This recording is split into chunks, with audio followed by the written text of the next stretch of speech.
Final Fantasy X represented a generational leap for the series, using the power of the PlayStation 2 to bring the franchise into a brand new era.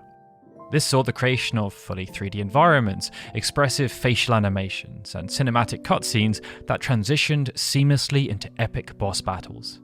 And it's for this reason, to this day, that Final Fantasy X is still one of the most celebrated games of all time. Now more than 2 decades on from its release, hardcore devotees have played through the game multiple times, putting in hundreds, if not thousands of hours. But after all this time, these elite players can find themselves wanting to alter the experience, and that's where mods come in. When the Final Fantasy X 10.2 HD Remaster released on PC in 2016, it opened up a new world, where players could create and share mods that changed the game in ways both big and small. Some mods are little more than silly fun, like Tidus Final Fantasy X, which replaces the whole game's soundtrack with MIDI sounds based on Tidus's infamous forced laugh. There's also the Blitzball Kid mod, which is based on the youth who says, "I'm gonna be a blitzball when I grow up." With a simple texture swap mod, his unlikely dream becomes a nightmarish reality, with every blitzball in the game now brandishing the visage of the Blitzball Kid. However, some mods are more than just a silly laugh. Some mods transform Final Fantasy X into a brand new experience, even for those who know the game like the back of their hand. So here are 7 Final Fantasy mods that can change the entire game. But before we do, it's time to talk about some modifications of our own. Last week we launched the crowdfunding campaign for our second book, The Guardians of the Crystal. After smashing through our initial goal, we've introduced some stretch goals that can modify the campaign. The first, which will see all physical backers receive an A5 art print that matches their purchased book cover, has already been unlocked. But if you'd like to help us reach the rest of our stretch goals, which even include free upgrades to the book itself, there's a link in the description below to find out more. Now, let's talk about modifying Final Fantasy X. Now, the first mod on our list is somewhat contentious, as instead of enhancing or adjusting the game further, it actually aims to revert something the HD Remaster put in place. On the surface, the HD Remaster was identical to the original, but there were numerous tweaks, such as widescreen graphics and a remade soundtrack, and those in North America got to experience the extra content that came via the international version for the first time. Beyond this, the HD Remaster also featured controversially reworked character models, with much focus placed on character faces. Some fans liked the new faces, while others were indifferent to the change. Nevertheless, a rather vocal contingent of fans did emerge, and they absolutely despised the new look for Tidus and the party.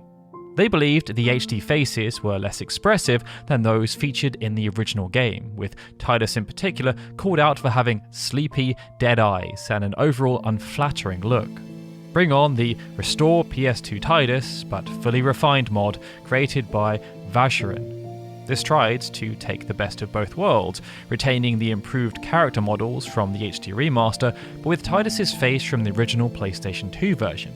Vacheron also released identical mods for many other characters, including Seymour. The mod's impact was most evident during cutscenes that featured close-ups on the main characters.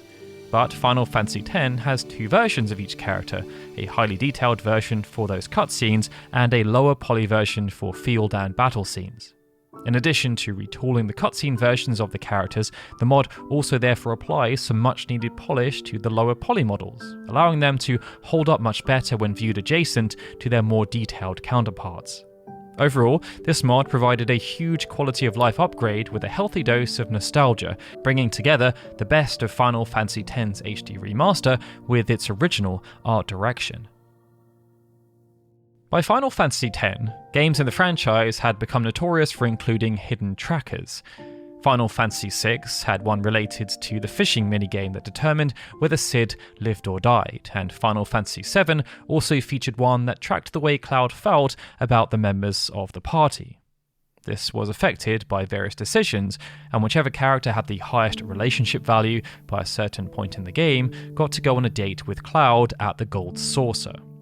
A version of this mechanic was then retained in Final Fantasy X, though many players never noticed its presence. Final Fantasy X centered around the romance between Tidus and Yuna. But that didn't mean Tidus wasn't allowed to flirt with Lulu or Riku, or build manly bonds or friendship with Waka, Auron and Kamari. Throughout the game, when the player was given the option to chat with various party members, affection points were allocated based on whom Tidus spoke to first and what dialogue choices were selected. These points determined who Tidus interacted with in several cutscenes, as well as who took part in Tidus's ultimate overdrive technique, Blitzace, though only Yuna, Lulu and Riku could take part in Blitzace. Unlike in Final Fantasy VII though, points could also be given during battle, by having Tidus heal different party members. Likewise, points could be taken away by having Tidus attack his allies. With that in mind, it could be tough to keep track of who Tidus favoured at any given point, and that's where this relationship tracker mod comes in. It was created by Renari, and it reveals the hidden values to the player in the pause menu.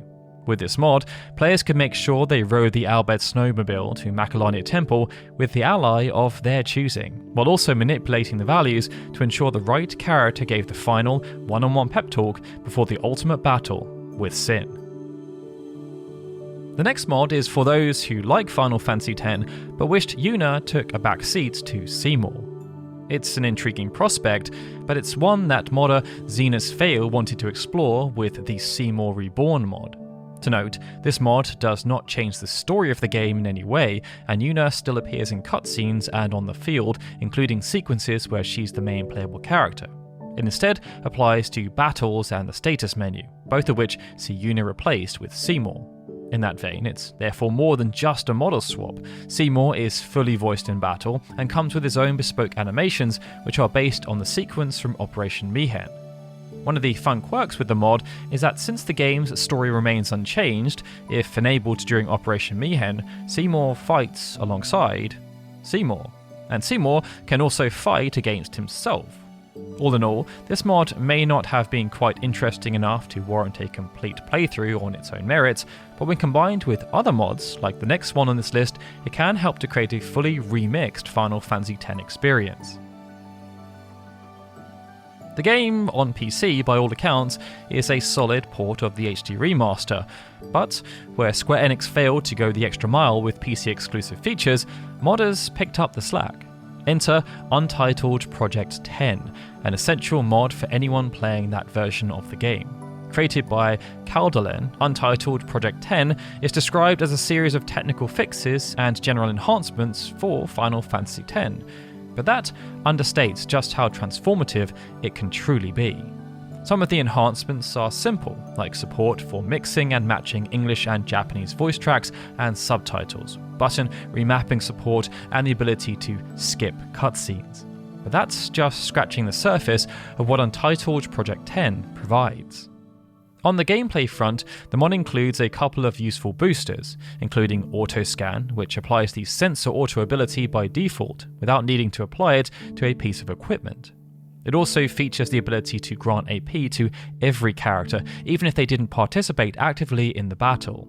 This helps with keeping players moving throughout the sphere grid without stretching battles out to make sure everyone participates. When combined with the mod's ability to speed up gameplay by up to 8 times, Untitled Project X makes grinding sphere levels easier than ever. But the biggest game changer with the mod is the ability to dump and inject textures, enabling countless texture swapping mods, including the aforementioned Blitzball Kid mod. There are tons of texture mods for Final Fantasy X, many of which involve swapping characters' costumes and hairstyles, or support for 4K and even 10K fan-made texture packs. There is even a texture mod to make snowflakes render in HD quality for those with a keen eye for such details. Final Fantasy X was never the most difficult of games. In fact, a big part of the game's appeal came from how easy it was to make your party feel overpowered by just fiddling around with the innovative sphere grid system. By the end game, just a little bit of grinding in the Omega Ruins resulted in a party that could easily take on all but the most challenging super bosses, and the game of course did admittedly contain quite a few of that classification of opponent. However, for players who wanted a hardcore challenge throughout the entire game, then they should perhaps check out the aptly named Ultimate Hardcore Challenge mod. Created by Pup and Blunt and Hugh Dennings, this mod rebalanced the whole game to make it even more difficult at every turn. For one thing, this removes most high-end magic from the reworked sphere grid. This change drastically reduces the power of Lulu's traditional black mage build, but players who leaned heavily into Yuna's Aeons will also find they were severely nerfed, with their damage output reduced considerably. Finally, for players who avoided traditional challenges by indulging in Yojimbo's Zanmato attack, well, that's been removed too. On the other hand, other abilities have been made more useful, like Lulu's Overdrive, which can cast spells she hasn't properly learnt yet. And Kimahri has been buffed in several ways, keeping the jack of all trades, master of none, from becoming irrelevant in the late game, a fate that usually befell the Ronso warrior. With the mod, Kimahri has more overdrives from the start, as well as a boost move that charges its overdrive meter more quickly. This is particularly useful since overdrive meters for all characters now require significantly more charge to be filled. There are tons of other changes throughout the mod, like making the poison status even more deadly, and starting all characters with only a single point in each stat, making sphere grid stat upgrades even more precious. Simply put, the ultimate hardcore challenge mod is a brand new way to enjoy the game, but only for players seeking a true test of skill and endurance. Now, we touched on Seymour Reborn earlier, but Xena's Veil also made another mod called Sin Reborn. This doesn't make Sin a playable party member though, as it instead increases the difficulty of the game. But the approach taken is very different from some other mods. Seymour Reborn doesn't add new features or remove useful abilities. Instead, it plays with the numbers behind the scenes, making the game more difficult by boosting enemy stats, reducing AP growth, and introducing scaling difficulty by boosting enemies even further as the game progresses. With this increase in difficulty, the Sin Reborn mod turns dungeons into grueling wars of attrition that can drain resources quickly. To keep things interesting, Sin Reborn contains 2 built-in difficulty modes, as well as a custom difficulty mode that lets players set enemy stat modifiers and AP growth to their own preference. This then makes for a Final Fantasy X experience that suits the needs of every player, from those looking for a slightly more challenging adventure to those who want every random encounter to feel like a boss battle. For the sake of gameplay balance, enemy evasion and luck are not boosted though. But given the way those stats work in the game, it wouldn't be much fun if even Sharpshooter Waka had trouble hitting the most basic of enemies. Likewise, battles that feature multiple waves of enemies only see the stats boosted of the enemies present at the start of the battle, presumably to keep them from dragging on too long. Overall, this mod is best suited for players who want to play the same Final Fantasy X they know and love, but with the difficulty cranked up to 11, so to speak. For those who wanted a Final Fantasy X experience that feels almost like an entirely different game, the final entry on this list is much more up that alley. The PBirdman mod was created by Peter Bird, aka PBirdman, who sought to tweak Final Fantasy X in a way that would make it feel very different. Unlike the other mods on this list though, the PBirdman mod is not compatible with the 10 HD Remaster. This mod only works on emulated versions of the PlayStation 2 original. That's because PBirdman started working on this mod way back in 2011, 2 years before the initial release of the HD Remaster. Now, this mod has too many changes to go through in detail, but nearly every aspect of the game has been touched in some way. The sphere grid has been entirely reworked. For example, MP nodes that granted 20 MP in the original game now only give 10 MP, and additional key sphere locks have been added to keep character paths separate and distinct. Many high-level skills and items have been done away with, such as Evade Encounter, Trio of 9999, 3 stars and 1 MP cost. Magic, in general, has its effectiveness severely reduced, with maximum MP reduced from 999 to 200, or 2000 MP when the MP limit is broken. This change makes magic hugely valuable, with MP at a premium. It also boosts the importance of healing items and abilities like Prey. Enemy behaviour has also been modified with new attacks and buffs. Notably, the way PBirdman rebalanced the game sees its difficulty ramp up as the game progresses. By design, it doesn't put brick walls in front of the player, but challenges them to rethink boss battles and apply new strategies in order to succeed. For those who want to look at the mod in more detail to see how it changes the game, fellow YouTuber DansDO8 has a 100 video playlist chronicling his playthrough of the mod. And it's well worth a look for anyone interested in how a single modder can retool a beloved game into a brand new experience. But with that, they were 7 Final Fantasy X mods that fundamentally changed the way the game looks, sounds, and plays. How many of them have you used, and which ones would you recommend? Be sure to let us know in the comments below, and of course, if you enjoyed the video, please be sure to hit that like button and subscribe to the channel. Right everyone, with that, this is Darryl signing out. As always, I'd like to give a big thank you to all of our Patreon and YouTube membership supporters, especially Benjamin Snow, Chris M. Walker, Christopher Gardner, Clever Chavez, EXP Required on YouTube, Gregory, Ndog Snake, Stephen, and Zukin TDK, who are super special Onion Knight supporters, and of course, a big thank you to everyone for watching this video. I'll see you all again soon for more Final Fantasy goodness.